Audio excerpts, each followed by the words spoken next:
Assalamualaikum warahmatullahi wabarakatuh.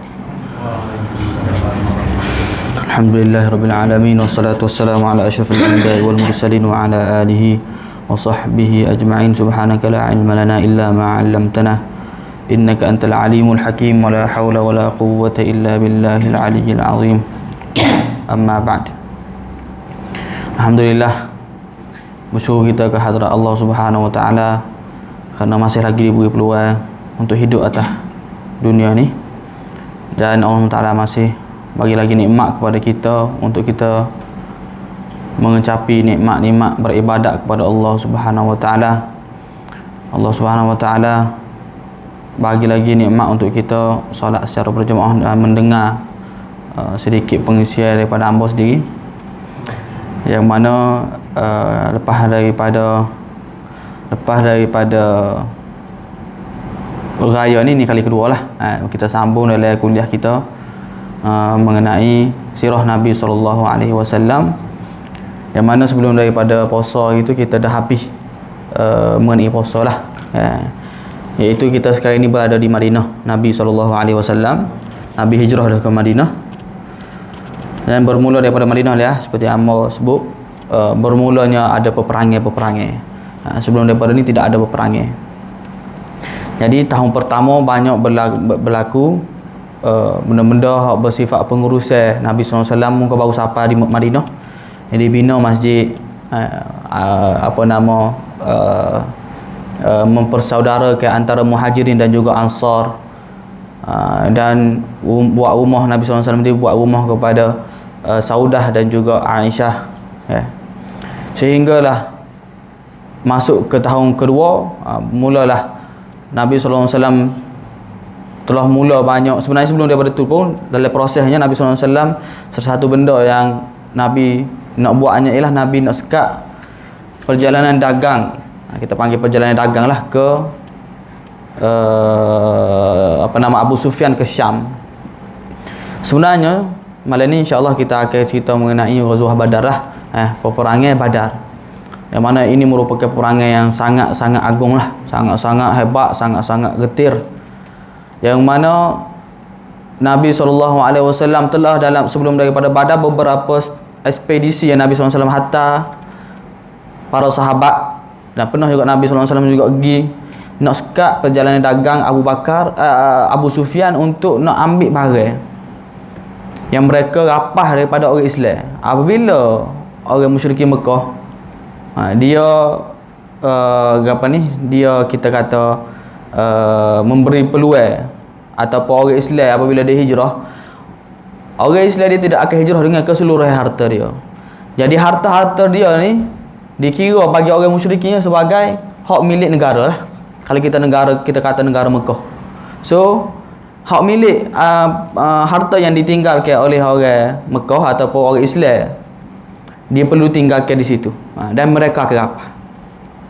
Dan harta-harta mereka ni lah yang dijadikan oleh Abu Sufyan sebagai benda-benda yang boleh buat nego lah, barang-barang dagangnya yang dibawa ke Syam. Jadi Nabi SAW sebenarnya dalam beberapa ekspedisi hanya nak rapah barang dagangnya itu sahaja. Ada sebahagiannya dia balik dengan barang dagangnya banyak, sehingga ada satu perjalanan dagang yang balik tu lebih kurangnya ada 5,000 dinar.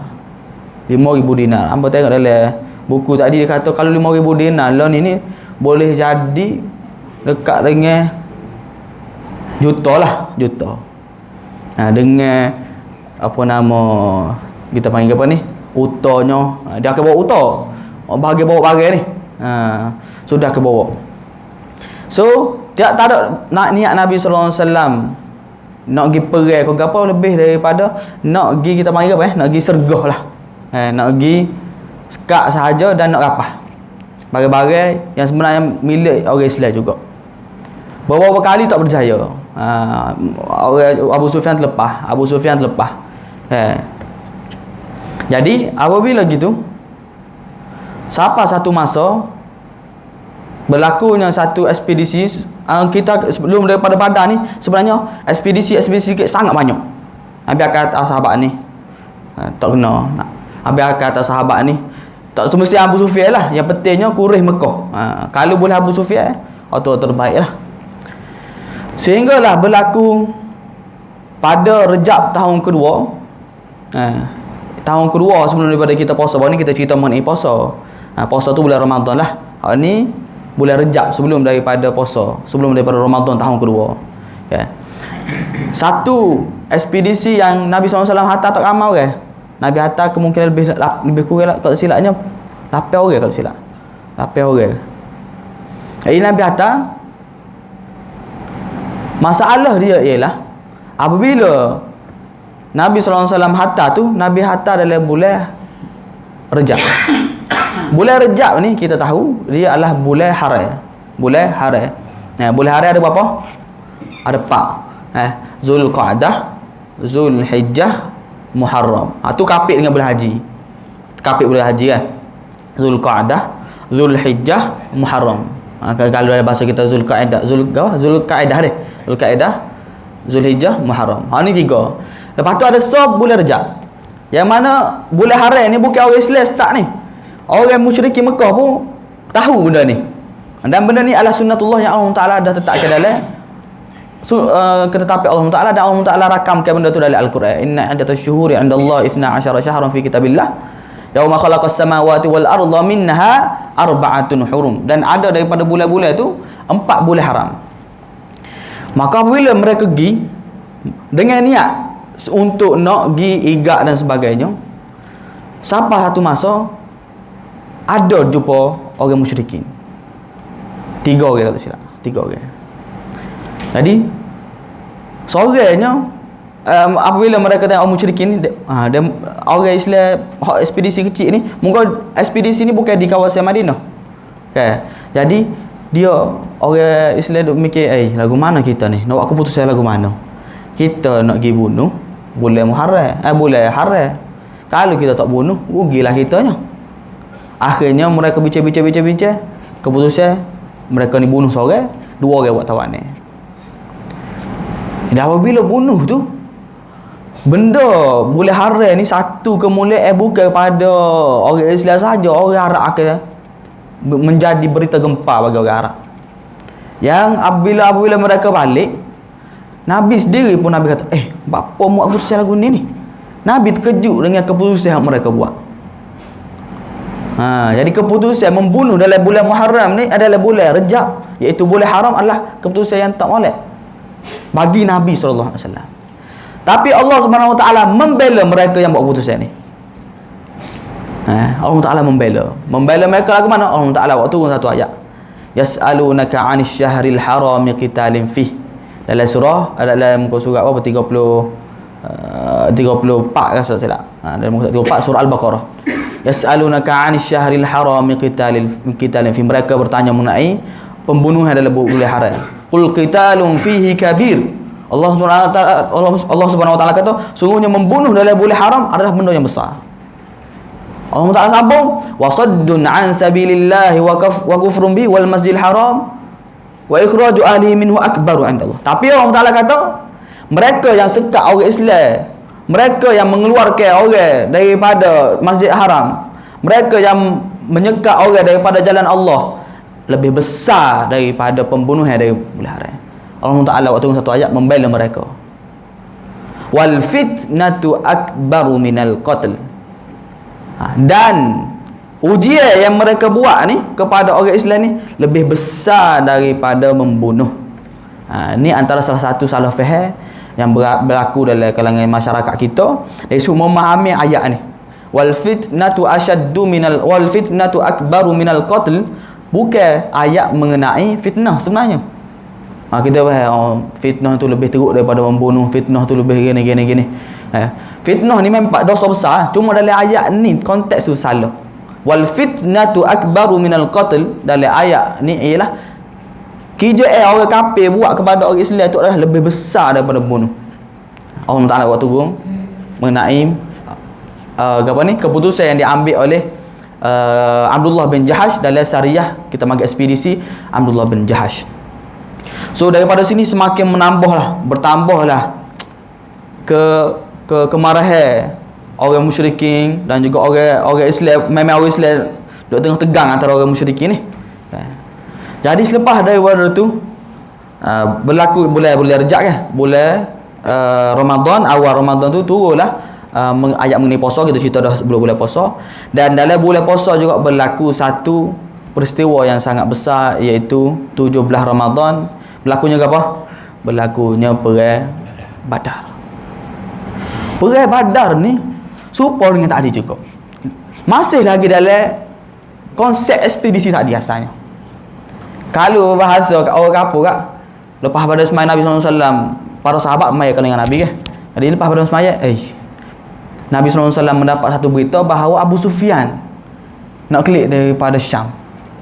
Jadi Nabi kata, siapa sini sedia dah? Lebih kurang tu lah. Siapa sini kata dia sebih dah? Kita lupa. Boleh nak jalan jauh sikit, kata dia. So Nabi SAW kata, siapa yang bersedia dah, jom kita pergi serang, okay? Kita bukan serang, kita nak pergi sergah orang kafilah dari Abu Sufyan. Bapa nak pergi serang, nak kumpul ramai sikit dari 13 tu tubik berapa? Sebab Abu Sufyan bersama kafilah dia hanya 40 orang aja. Jadi kita kumpul 300 lebih ni, memang boleh buat lah, memang boleh makan lah kalau ni 40 ni. Tapi apabila berlakunya peristiwa peperangan itu, kita akan tengok sekejap lagi lah. Lagu mana berlakunya peperangan, Abu Sufyan terlepas kan. Tak apa, kita sambung sekejap lagi. Cuma je Nabi SAW kumpul para sahabat. Kalau bahasa kita kan, siapa-siapa sini yang siap dah, kita ada satu benda besar, satu ekspedisi kita nak buat, nak pergi ke Badar. Badar ni lebih kurang 130 km daripada Madinah. Nabi SAW daripada Madinah ni Mekah naik ke Syam. Jadi orang nak kelik, Nabi tubik sekat gitu ke arah patah tu, lebih kurang 130. Jadi apabila gitu, kumpullah para sahabat yang boleh join. Ada para sahabat yang tidak bersedia, Nabi tidak paksa pun untuk join. Dan memang ada para sahabat yang tidak pergi. 313 ni daripada jumlah para sahabat orang ramai tu, memang sikit lah, sebahagian sahaja. Antara orang yang tidak pergi juga ialah siapa teka? Uthman bin Affan. Uthman tak pergi. Masalah dia, orang Syiah ni dia akan main sentimen benda ni lah. Orang Syiah dia akan kata Uthman tak pergi gini, Uthman tak pergi. Padahal dia tak tahu Uthman tak pergi sebab apa?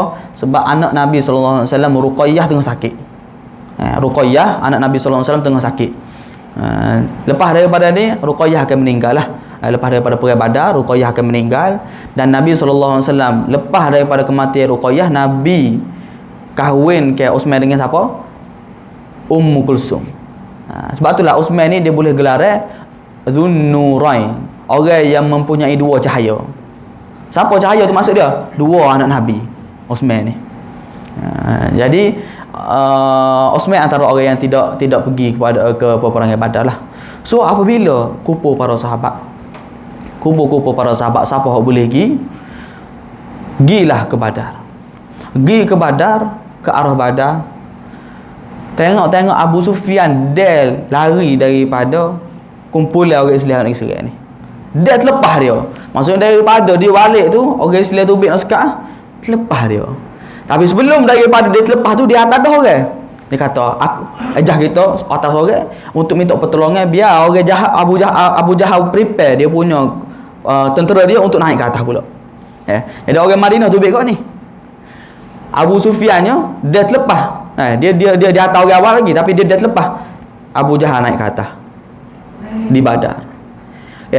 Jadi apabila gitu, Abu Jahal ni dia kumpul-kumpul orang, bolehlah dalam 1000 orang. Tidak jangka lah akan mari jumlah seramai itu. Sebab itulah kita tengok berapa jadi 313. Tak okeylah nak pergi Nabi nak pergi sergah jumlah lebih ramai daripada dia. Memang panggil tak pandai lah. Jadi sebenarnya 40, tapi Abu Sufyan terlepas, Abu Jahal ni hok naik. Abu Jahal hok naik inilah yang akan berperang dengan penama Nabi SAW. Sebab tu Abu Sufyan dia tidak akan mati deh. Abu Sufyan tak mati lagi ni.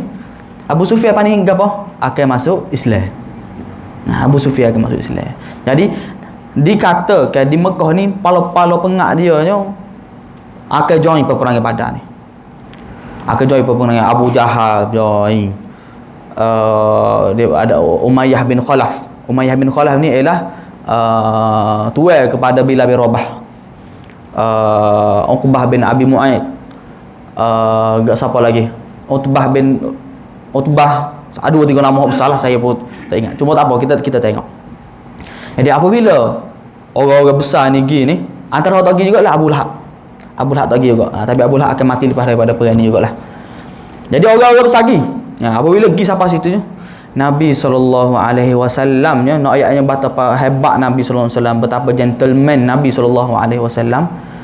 Nabi SAW berhadapan dengan 1000 orang tentera ni. Nabi SAW kumpul para sahabat. Di kumpul para sahabat, Nabi SAW tanya para sahabat. Nabi tanya,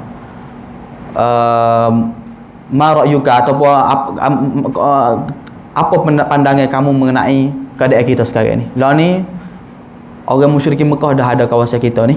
Nabi mesyuarat di nama dia, tempat dia Rauha. Masih ada lagi tempat tu di dah ni. Nabi tanya.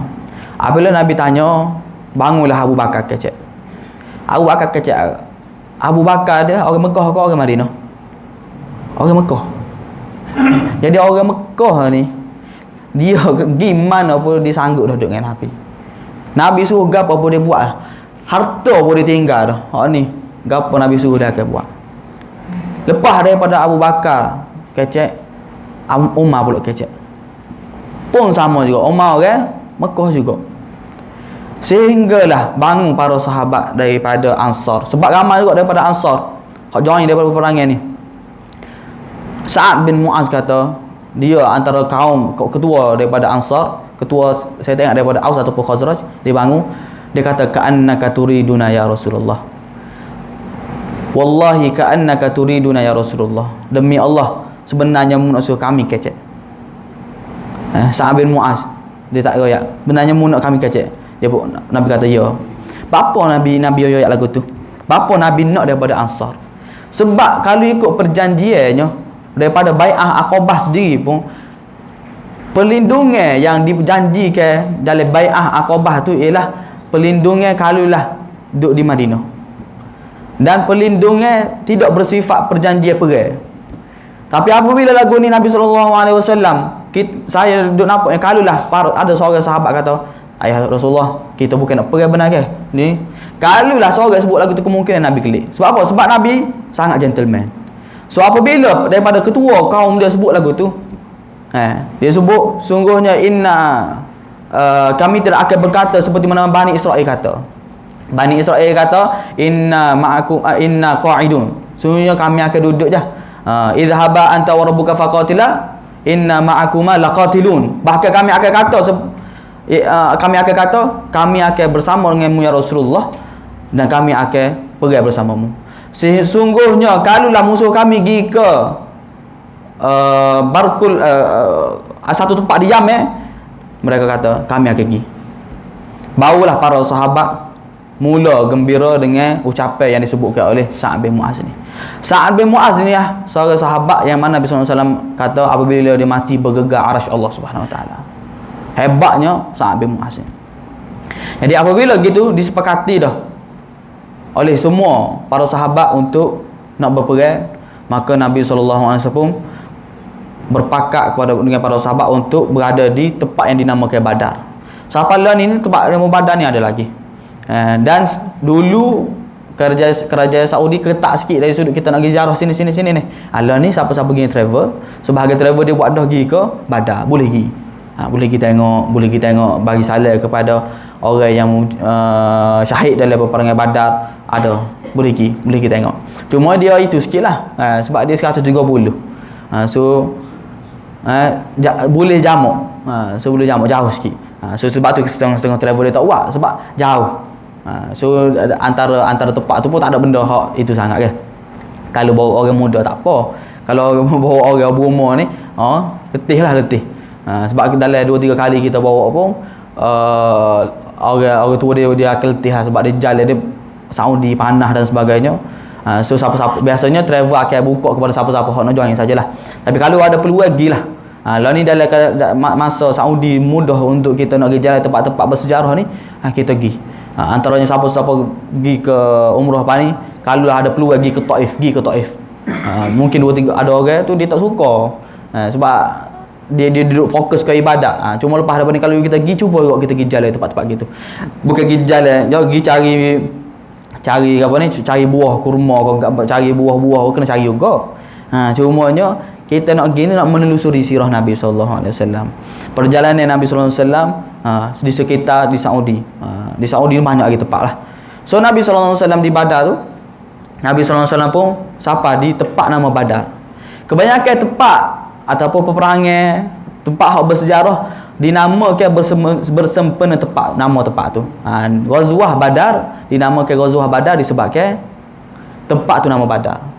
Ghazwah Uhud dinamakan Ghazwah Uhud disebabkan tempat tu medan Uhud. Mana peperangan Uhud. Ghazwah Khandaq, apa nama Khandaq? Sebab pagi. Tu bukan sebab nama tempat. Tu di Madinah juga. Tapi dia ada nama lagi. Nama dia lagi apa? Ahzab. Ahzab tu disebabkan apa? Ahzab tu disebabkan ada pakatan antara orang kafir Quraisy dengan orang Yahudi dan sebagainya. So tu istilah-istilah yang kita kena tahu supaya kita tidak pening lah. Jadi Badar ni Nabi sallallahu alaihi wasallam kumpul para sahabat. Nabi sallallahu alaihi wasallam pergi, kalau silap pada waktu malamnya kita sapa awal dan juga kita boleh prepare tempat tu. Antara taktik ataupun strategi yang dibuatnya apabila Nabi sallallahu alaihi wasallam sapa satu tempatnya, seorang sahabat nama dia Khabbab bin Munzir kalau silap. Khabbab bin Munzir tanya, "Ya Rasulullah, yalah ke tempat ni kita nak duduk ni? Adakah tempat ni adalah arahan Allah ataupun ni hanyalah pendapatmu ataupun pendapat dari sudut strategi?" Nabi sallallahu alaihi wasallam kata ni adalah strategi sahaja. Jadi apabila gitu Khabbab kata gini, kalau strategi gini, kita pergi tempat hak ada air dan kita kumpul, kita berada di telaga tu, telaga sumber-sumber air lain kita kambuh. Jadi orang Islam duduk malam tu mereka boleh ada kita panggil apa? Ada sumber air dan juga kekuatan yang cukup lah. Orang kafir bila siapa tak ada sumber air dan sebagainya menyebabkan mereka kalah lah. Salah antara sebab dia. Dan salah apabila sampai waktu malam tu Nabi SAW dan para sahabat berada di situ. Para sahabat, para tentera Badar, antara benda yang Allah Taala kurniakan dalam peperangan orang Islam ni ialah pada waktu malam sebelum peperangan mereka dikurniakan ngatuk. Sebenarnya ni adalah nikmat apabila kita ni malam biasa kita boleh tidur awal tu. Maksudnya dia ni tenang lah. Dia ni cukup dah.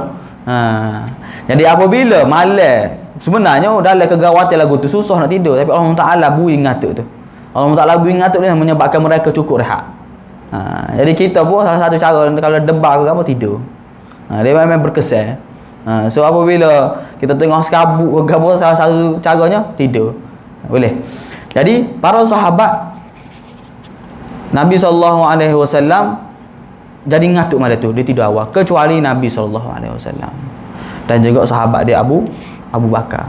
Nabi SAW tidak pernah berdoa satu doa yang lebih hebat ataupun Nabi SAW mendoakan satu doa yang kita panggil memberi kata dua kepada Allah Subhanahu Wa Taala. Nabi SAW pada waktu malam itu berdoa dengan munajat kepada Allah Subhanahu Wa Taala. Nabi SAW kata, "Ya Allah, kurniakanlah ataupun kotakanlah janji hakmu janjikan kepada aku." Nabi SAW kata, "In tansur hadhihi al-isabah lam tu'bad ba'da hadha," atau kama qala sallallahu. Sekiranya mu tidak tolong orang Islam dalam peperangan ini, maka mu tidak akan disembah lagi. Tengok orang yang ada hubungan dengan Allah Subhanahu Wa Taala. Menarik sebenarnya kalau kita kaji mengenai doa-doa Nabi SAW. Kita akan tengok betapa hubungan Nabi SAW dengan Allah Subhanahu Wa Taala sangat-sangat kuat. Inilah benda yang kita nak cari dalam cerita kita ataupun dalam sirah kita, dalam pengajian kita mengenai Nabi sallallahu alaihi wasallam, kita tengok hubungan para sahabat dengan Nabi sallallahu alaihi wasallam. Kita tengok hubungan Nabi sallallahu alaihi wasallam dengan Allah Subhanahu wa taala. Kita akan tengok hubungan para sahabat dengan Allah Subhanahu wa taala. Jadi Nabi sallallahu alaihi wasallam bermunajat, kata, ya Allah, kalau mu tak tolong kami pada hadhil isabah, kami pada hari ini maka mu tidak akan disembuh selagi lepas daripada ni. Sehingga Nabi sallallahu alaihi wasallam menangis. Nama apa ni? Abu Bakar peluk Nabi sallallahu alaihi wasallam, dia kata, kafaka munasyadatuka ya Rasulullah. Ya Allah, apa ni? Abu Bakar peluk Nabi sallallahu alaihi wasallam, dia kata, cukuplah ya Rasulullah. InsyaAllah Allah Ta'ala akan tolong kita. Jadi peristiwa Badar ni merupakan peristiwa yang sangat-sangat getir, yang mana kalau kita nak kira dari sudut bilangannya memang kita akan kalah lah. 300 lebih sahaja nak menentang 1000 orang musyrikin Quraisy yang memang prepare untuk perang. Mereka mari dengan 1000 orang tentera, 200 ekor kuda, sedia untuk berperang. Tapi kita ni mari dalam keadaan bukan nak berperang, tapi terpaksa berperang. Jadi menyebabkan kebergantungan mereka kepada Allah Ta'ala sangat-sangat tinggi. Apabila berlakunya peperangan, para sahabat sebenarnya ditolong oleh Allah Subhanahu wa taala, seperti mana disebut dalam Al-Quran, walaqad nasarakumullahu bi badrin wa antum adillah. Sungguhnya Allah Taala telah menolong kamu di dalam peperangan Badar dalam keadaan kamu lemah. Fattaqullaha la'allakum tashkurun. Takwalah kepada Allah, semoga kamu akan menjadi orang yang bersyukur. Kemudian Allah Taala sebut lagi dalam ayat seterusnya mengenai Allah Taala bantu dengan 300,000 di salah satu alaf 3,000 orang malaikat. Sebab tu masa peperangan ni pala-pala musyrikin Quraisy ni akan mati. Sebahagian orang musyrikin yang mati tu, ada para sahabat yang nak bunuh, sebelum daripada bunuh mati dah. Sebelum daripada nak bunuh tu mati dah. Siapa yang bunuh? Malaikat. Apabila mereka nak tanya Nabi sallallahu alaihi wasallam, tu adalah, Nabi kata tu adalah pertolongan daripada malaikat. Jadi Allah Subhanahu wa taala tolong sungguh mereka orang yang menjadi peperangan Badar. Sebab itulah orang yang menghadiri peperangan Badar merupakan orang yang paling tinggi dalam Islam. Dalam kalangan para sahabat ni, hak tinggi sekalinya ialah siapa? Orang yang menyertai peperangan Badar. Sehingga kan ada seorang daripada tentera Badar, orang Islam yang sahabat yang menyertai peperangan Badar, sampai satu masa nanti dia akan membongkarkan rahsia kerajaan Madinah lah, kerajaan Nabi sallallahu alaihi wasallam. Dia hantar surat kepada orang Mekah, ayat kata silap Fatuh Mekah. Jadi dia hantar kepada orang Mekah ayat bahawasanya orang Madinah atau Nabi Muhammad ni akan geser orang Mekah. Apabila disiasat berigak dia. Apabila dia berigak, hukumnya normalnya bagi sebuah kerajaan yang mana rahsia ni dibongkar ke, mati ya. Siapa lah ni? Jadi apabila dapat hukuman mati tu, kita tahulah Umar adalah Umar. Umar bunyi lagu ni, ya Rasulullah. Umar. Tapi apabila Nabi sallallahu alaihi wasallam siasat, dia pun cerita, dia kata, aku masih ada lagi keluarga lagi di Mekah. Aku sekian keluarga aku ada lagi di Mekah, apa gini. Lepas tu Nabi sallallahu alaihi wasallam kata, if'al ma syi't, ataupun faqad ghafartu lakum. Turun daripada wahyu Allah Taala kata, wahai ahli Badar, buatlah gapo nak buat, sungguhnya mu telah diampunkan oleh Allah Subhanahu wa taala. Besarnya kedudukan ahli Badar. Ahli Badar ni mari dalam keadaan tidak bersedia, bukan untuk prepare untuk perang, tapi mereka membuka hati mereka, bersedia demi nak menyelamatkan tentera Islam. Kalau kita kata kalau lah dari sudut luar ni kak, maksud bukan kata mari nak pergi perang ni bawa bedil ke apa. Mungkin bawa sabit. Bawa ke apa panggil? Sabit deh, ke apa lagi? Hak kecil tu. Keleweb sadar deh. Dia banyak juga senjata ni, banyak nama juga. Cumanya bukan senjata nak pergi bunuh betul, nak kena perang. Tapi mereka tetap sanggup untuk mempertahankan Islam demi Islam hak sapa kepada kita hari ini. Sebab itulah apabila kita menelusuri cerita-cerita sirah Nabi, peperangan ni, kita akan tengok betapa para sahabat ni berjuang habis-habisan untuk apa? Untuk Islam ni terus sapa kepada generasi seterusnya. Sapa kepada kita dalam keadaan bangun-bangun celak mata tu Islam. Sapa dalam keadaan kita gapo yang kita buat untuk Islam. Jadi benda-benda ginilah yang kita kena belajar daripada para sahabat supaya kita juga nak berjuang untuk menegakkan Islam. Lagu mana? Dengan cara kita sendiri. Para sahabat masing-masing buat kerja dia. Orang kita ada Abdullah bin Ummi Maktum. Abdullah bin Ummi Maktum ni merupakan seorang yang buta. Kalau tahu cerita abasa wa tawalla ja'ahul a'ma. Nabi SAW masih muka ketika mana seorang buta mari untuk nak tanya mengenai Islam. Masa waktu itu Nabi SAW tengah duk berdakwah kepada pemimpin-pemimpin Quraisy. Sehingga Allah Subhanahu Wa Taala tegur Nabi SAW, abasa wa tawalla an ja'ahul a'ma. Apa mu masa muka dan berpaling daripada orang buta ni. Boleh jadi orang buta ni boleh hidayah lebih daripada pemimpin Quraisy ni. Siapa? Abdullah bin Ummi Maktum. Seorang buta yang mana dia dihantar awal bersama Mus'ab bin Umar ke Madinah untuk berdakwah ke orang Madinah. Kalau peperangan dia tak pernah sertai peperangan. Tapi dialah orang yang Nabi SAW tinggalkan untuk menjadi imam dalam sembahyang. Dialah akan jadi ketua ketika mana Nabi SAW keluar berperang. Dia melakukan khidjah dia boleh buat. Jadi hak kita boleh buat yang gapo. Kita kena tengok. Mungkinlah kita umur sikit-sikit kita tak boleh nak buat gapo. Bangunkan anak-anak kita pula. Biar ada daripada generasi-generasi anak-anak kita ni hak boleh menyambung perjuangan Nabi SAW, menyambung Quran. Kita nak ngapal Quran tak boleh dah contohnya. Kau boleh lagi nak terang ngapal Quran 30 juzuk. Tak boleh. Tak boleh. Ejah daripada generasi kita, daripada anak kita. Tak ada anak cucu kita. Biarlah seorang sekalipun. Untuk apa? Untuk demi memahami Islam. Menyambung perjuangan Nabi SAW, meneruskan perjuangan ilmu ni.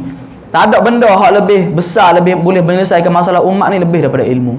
Apabila kita tanya syekh-syekh, syekh negara aku sikit-sikit ada masalah ni, ada masalah ni, ada masalah khurafat ke apa gini-gini, syekh kata saya penyelesaian dia ilmu. Sebab itulah belajar ni tinggi martabat dia. Dalam Al-Quran sebut walaula nafara min kulli firqatin minhum ta'ifatun liyatafaqahu fid din. Kalulah ada peperangan, jangan pergi belaka, kena ada golongan hak ngaji. Tingginya menuntut ilmu. Kita pun menuntut ilmu juga ni, mendengar gini pun menuntut ilmu. Tapi untuk menjadi generasi harapannya, alah kita boleh juga. Cuma hak memang boleh lama lagi ialah generasi lepas daripada ni. Jadi kita kena menyelesaikan masalah umat ni dengan ilmu. Jadi ilmu yang paling utamanya ilmu agama lah. Ilmu yang paling utama ilmu agama. Benda lain semua ilmu juga. Cuma hak utamanya dari sudut ilmu agama. Jadi para sahabat, cerita-cerita dalam peperangan Badar ni banyak. Antaranya ialah dia mula-mula sebelum peperangan, salah satu kaedah dalam peperangan dahulu ni dia ada al-mubarazah dia panggil. Dalam istilah bahasa Malaysia dia tulis perang tanding. Perang tanding. Jadi perang tanding ni maksudnya sebelum daripada perang betul akan ada 2-3 orang daripada kelompok ni tubik tu. Jadi daripada orang Islamnya ada Hamzah, ada Ali dan juga ada Ubaidillah bin Al-Harith bin Al-Muttalib. Ni siapa-siapa kalau ingat lagi nasab Nabi SAW, antara waktu punya Ubaidillah bin Al-Harith bin Al-Muttalib. Ingat lagi Al-Muttalib duduk peringkat siapa?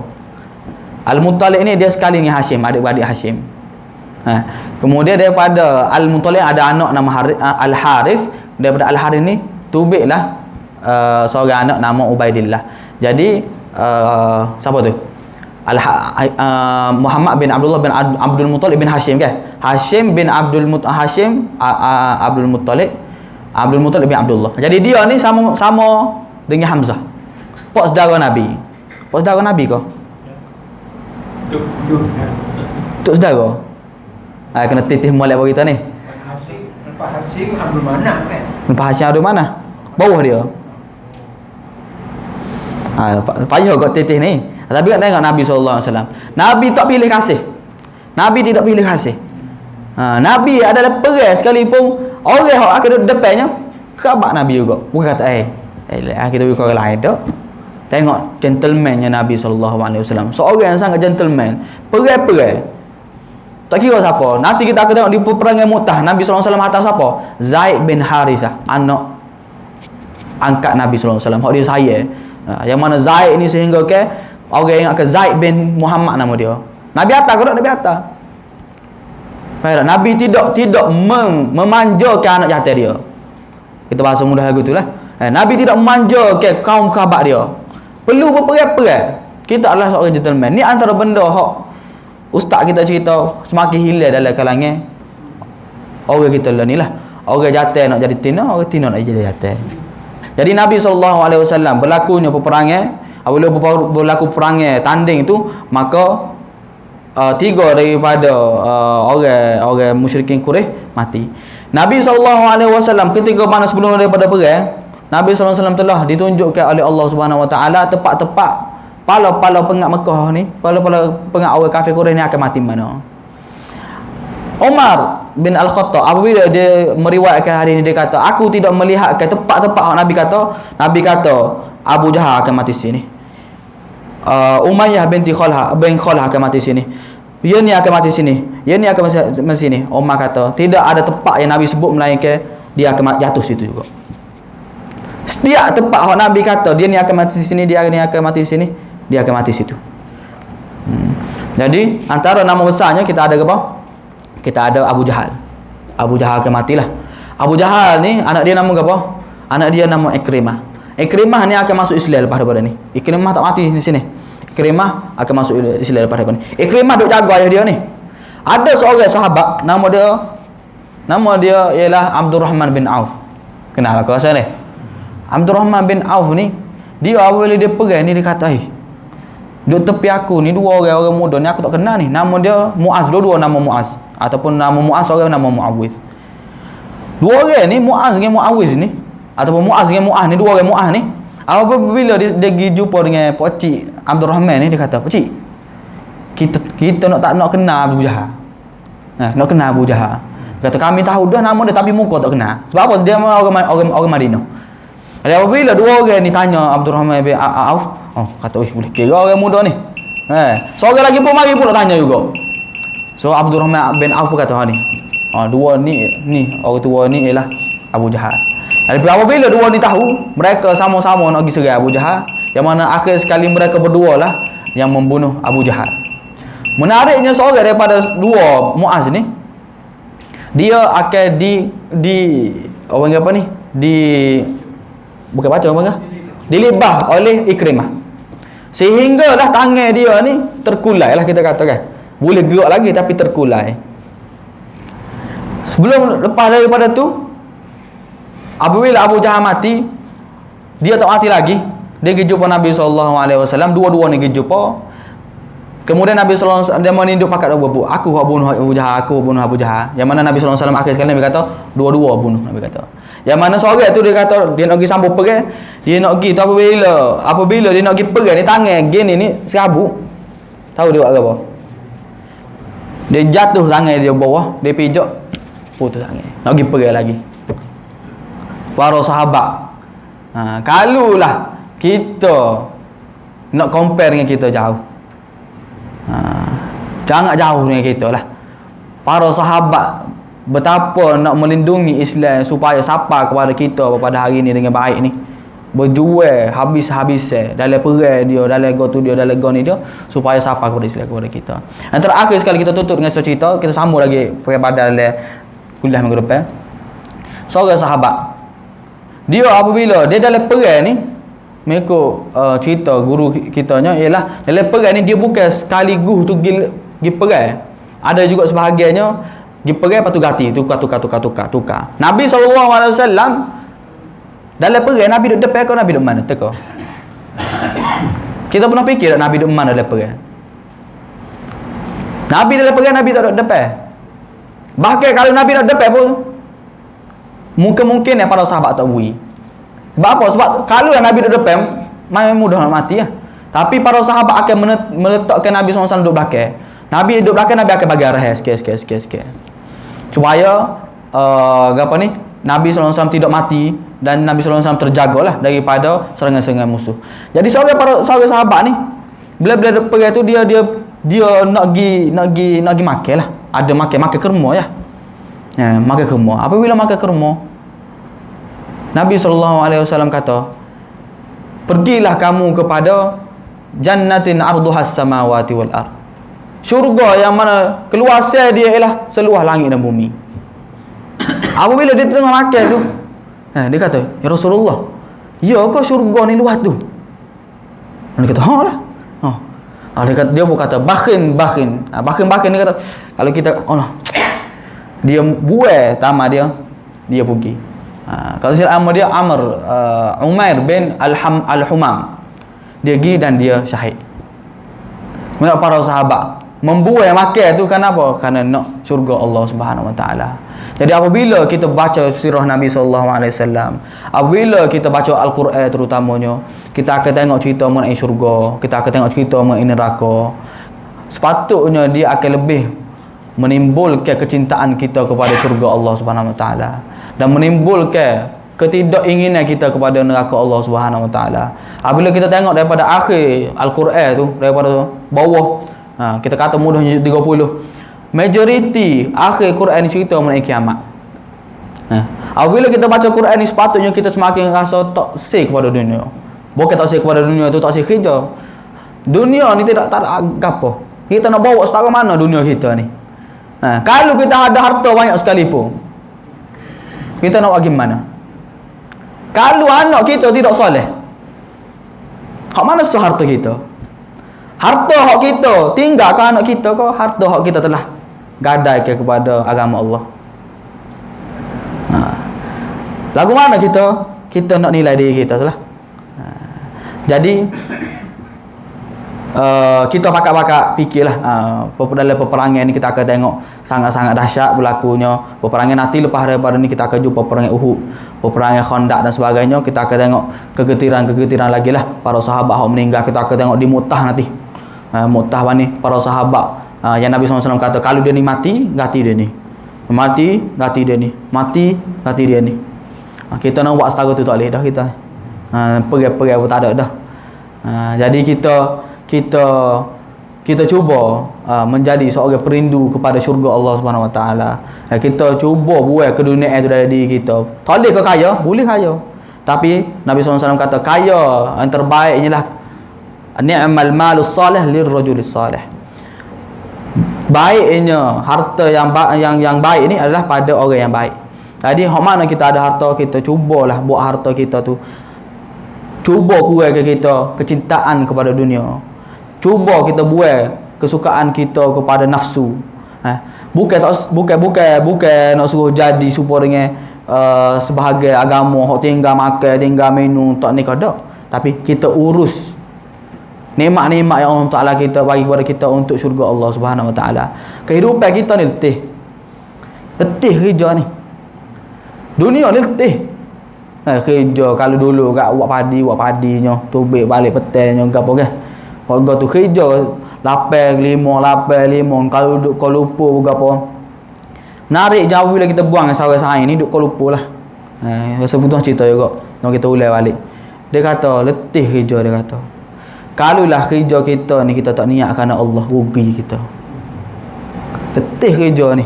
8 jam sehari, tak kira jam lagi. Tubik pukul 5 pagi, klik malam 8 pukul 7 malam. Lepas tu tidur.